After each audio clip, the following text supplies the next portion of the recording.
Laugh, oh, for eternity and beyond. Yes, my world, laugh. Laugh at me as the mortal, and I shall laugh with you. Weep I shall never at the grins of the apes around. Larger will I smile at myself, the larger ape am I. When, O world, you laugh at me, not a tear spilt, not a blood dropped for the war I fought with you. For you never saw me as a fiend, but you found me mocking myself right next to you. It is not what men call dignity that is at stake. It is my soul itself that walks on this line of fire, created thus by your scorn. You shall laugh at me, but my heart, that is me, being myself, is far beyond you. It will take 1,000,000 deaths to know my soul. I have withheld my heart in myself, protected it in the worlds of time, so that, O world, I shall laugh with you. Laugh, oh, for eternity and beyond. Laugh louder than ever, and I shall laugh the loudest. Laugh at me as the mortal, and I shall laugh with you.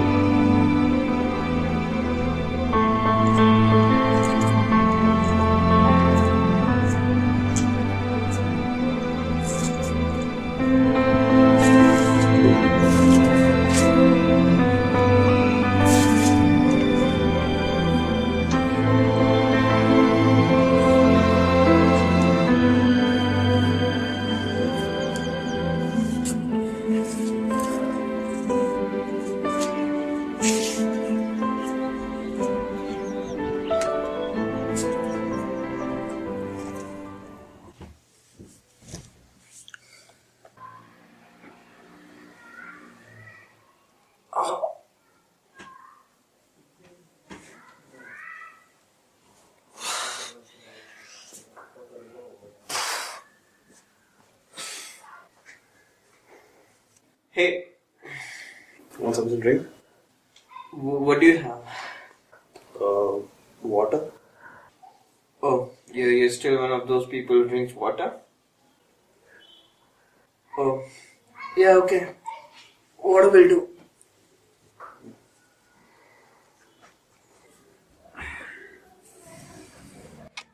Hey, thanks, man. So, you want to know how we got here? What? I asked you if you want to know how we got here. No, dude, it's good. Cheers.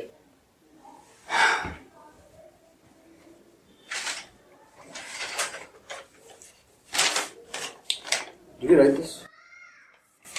Hey, well, I did write this.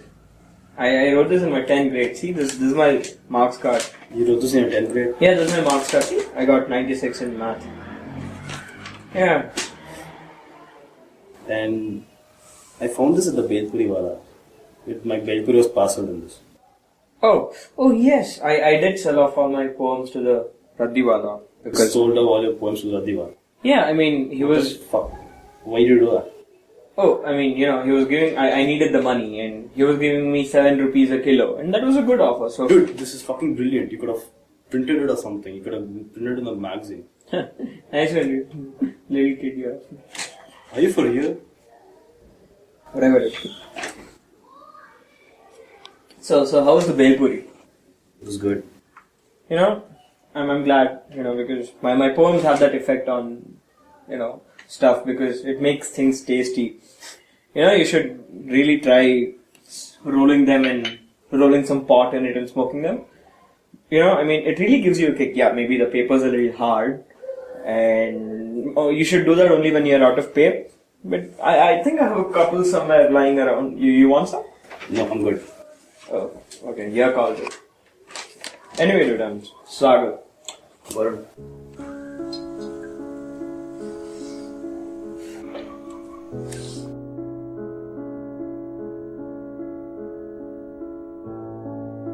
Hey, what's up? Come, take this. It's cold out here. Come. Don't ask too many questions. We are going where you found me. So come, let's just go. And yes, this pullover is yours. Come, let's go.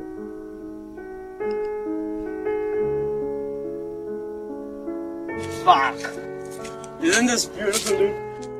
Yes, it is. But it's fucking cold, man. What are your intentions? You're trying to kill me and put my body in the lake bed?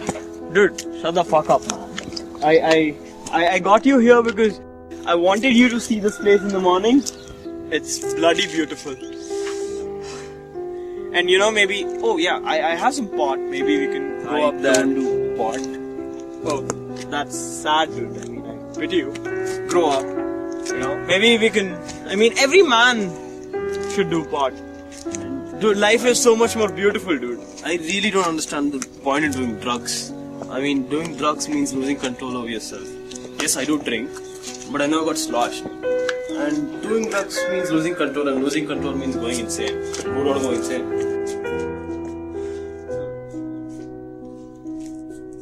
Have you ever done any drug, like pot or anything? No, I haven't. Then you're really no one to talk. This when a man thinks of a thought, he thinks it, then he filters it, and then according to that filtering, he reacts to it. He says or whatever. And when that filtration happens, when that filtering process happens, that thought can be killed. And a masterpiece is lost. Why do you think Hendrix or Morrison or whosoever did drugs? Because, they reached a certain level where that filter did not exist. When you do a drug, that filter does not exist and that masterpiece comes into existence. And yes, obviously there are repercussions, but it really doesn't matter. It's a small little sacrifice for one whole masterpiece that is created. I think God was on drugs when he created this whole bloody world. And yes, yeah, maybe, there are repercussions, I give it to you. And you haven't done any drugs. Then you are no one to talk. One should be in a position to act to do something and then decide whether he wants to do it or not. I mean, then only he's in a position to judge or not. But there's always a line. Yeah. Yes, there is always a line. Yeah, there is a line with murder, incest, rape, or whatsoever. But you are no one to judge that criminal if you haven't committed that crime. I mean, you are no one to judge. You should be in a position to experience it and then choose. That is just bullshit. I mean, okay, for example, I don't want to die. And yet I've decided and have chosen that I don't want to die even though I've not experienced death. So, what's the whole point of trying? Yes, isn't that the whole dilemma of it? I mean, one should be able to die and then choose, whether he wants to die or not. It's an argumentative asshole. You know chemicals? LSD, coke. Dude, you see these marks here? These are heel marks. All the clocks in the city began to whir and chime. You're not Ethan Hawke. I'm not a French chick. And this is not before sunrise. And you can't pull off a fucking Dylan Thomas. Dude. What are you doing? This thing? This fucking thing can kill you. Okay, that coming from a guy who can choke on his own puke and OD on drinks and drugs is a compliment. Thank you. Yeah, I'd rather die, choking on my puke than cancelled. And dude, I like you, so, live for some more time. Asshole.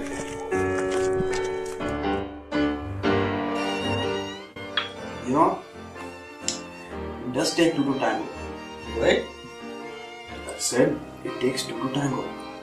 Yeah, I got that, but what is His Holiness? I was mean by that? to that with Hobbit, some of which, as in, it takes two people to start off a relationship. Each with millions of thoughts and ideas put together. That's 2 millions of thoughts and ideas. So such a gazillion thoughts and ideas come together and resonate. When they resonate, the relationship starts off. So that means two to tango. You know what I'm saying? Okay. Where's my fucking lemon? Hold on.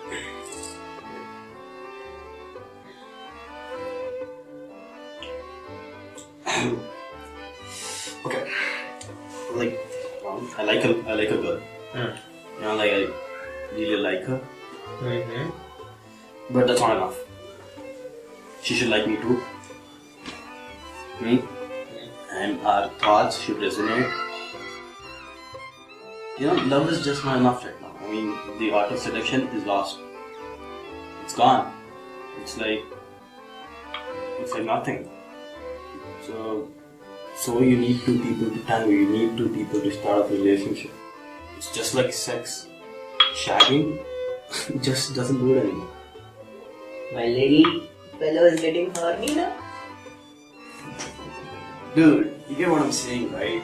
Yeah, I do. I get what His Holiness is saying. But I disagree. You do? Yeah, I mean, Why so? I think that a person is beautiful or attractive because that person just exists. By innately existing, the person is attractive and beautiful. I mean, irrespective of your thoughts resonating or not or whatsoever, irrespective of sex, of a person's sex, orientation, sexual orientation, thought resonating, a person can seduce anyone else. Seriously. Yeah. Irrespective of sex. Yeah, definitely. So you can seduce me now. Yeah. What? What? Seduce me. Okay, as His Holiness. Do it. Okay.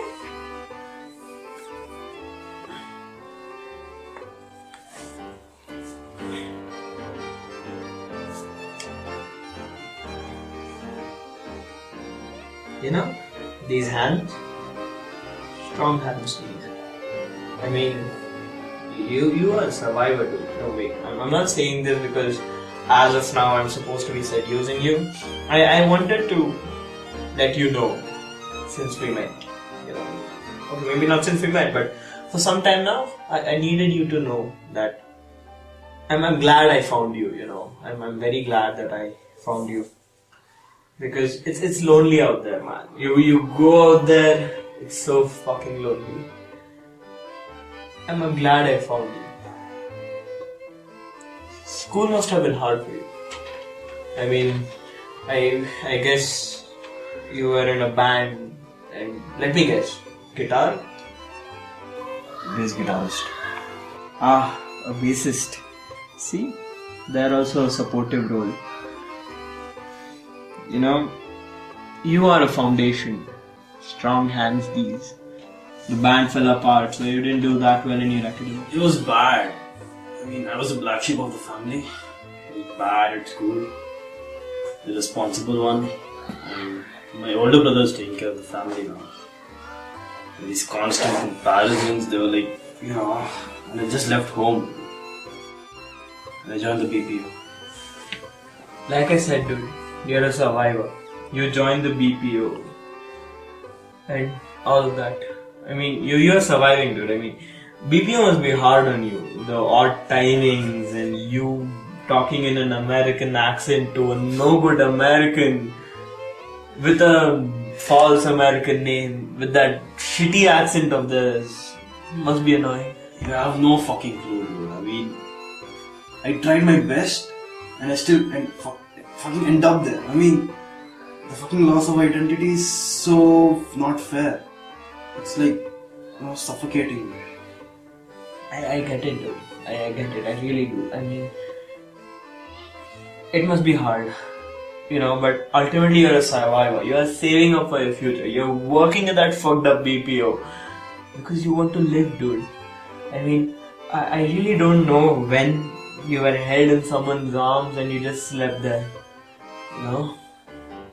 I really don't know. I really don't know when was the last time that you were kissed. Fucking dude, back off! I get your point. You know, for a minute there, I thought you were really going to kiss me. Until I realized that you were playing.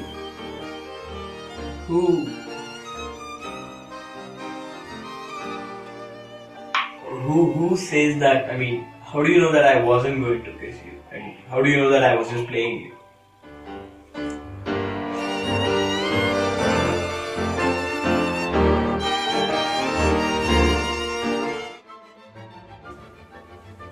Dude, you listening to this shit? Fucking beautiful, isn't it? It's amazing. Wow.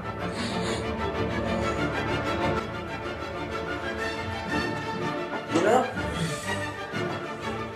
this is an insult. This is an insult to be told. What?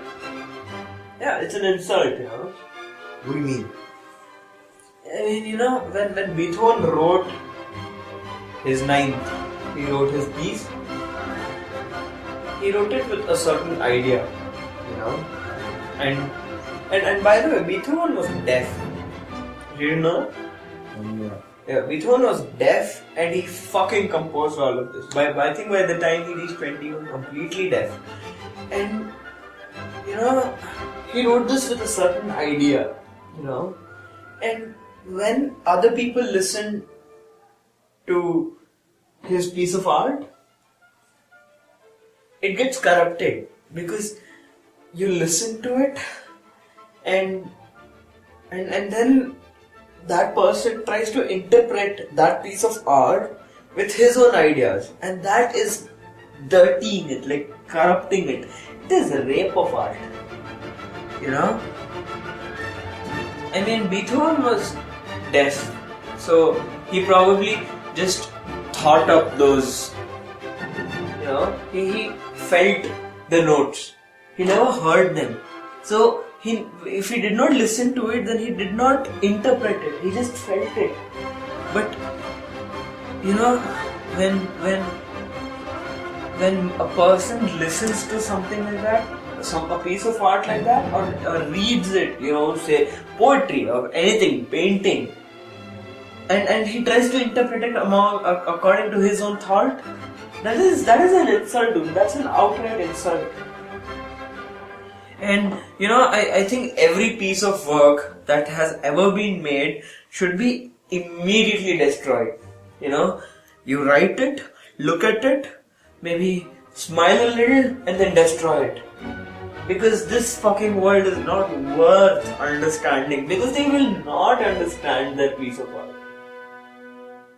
I think this is an insult. I mean, every artist must have his mind. He should have a masterpiece, which is worthy of being called his mind. Otherwise, he's not an artist, he's not complete. His ninth completes what he is. And come to think of it, the ninth of his, it must be burnt. Do you see the fucking irony of it? Yeah. The ninth should be made. Yeah. I agree with you. Oh, so you do? No arguments from his holiness? No. I agree with you.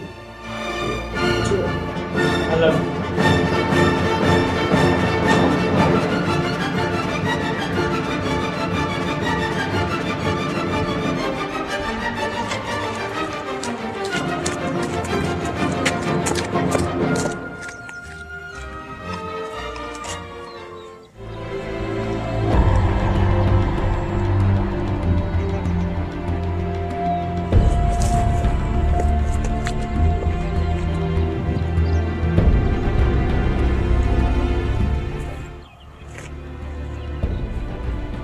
What am I doing here? I went home, didn't find you there, and I came here. Dude, sit here. Come.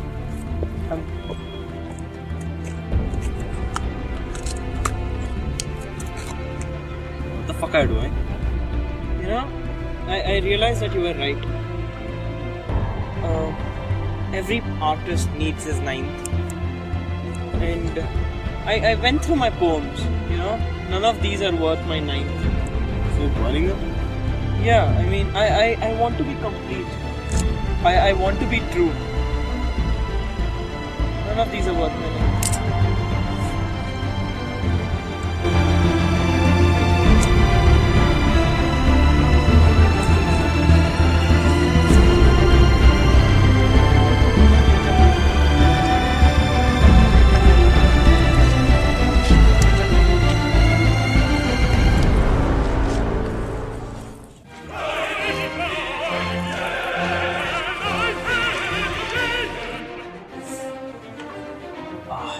Dude, the ninth. It holds nines, dude. Oh. Dude, can you get me a pen? What? Just get it, will you?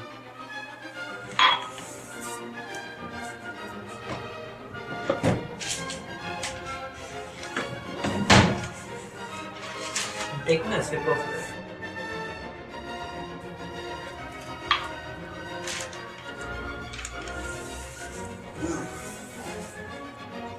You know what? Can you refill one?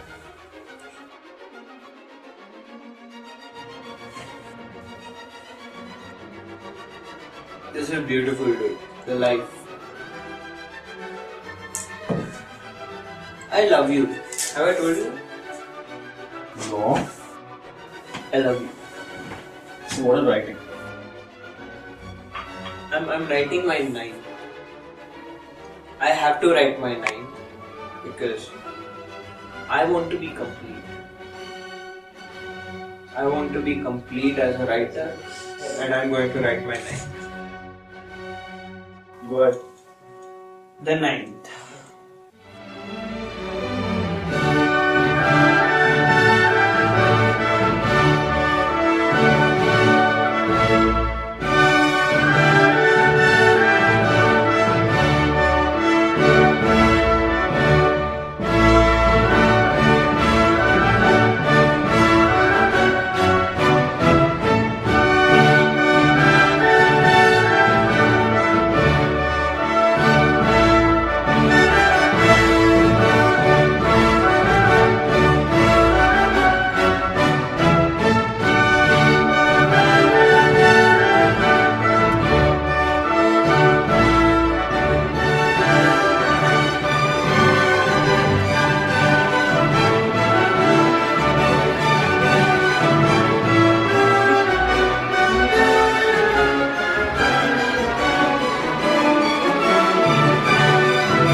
That's how Sagar wrote his ninth. You have the ninth.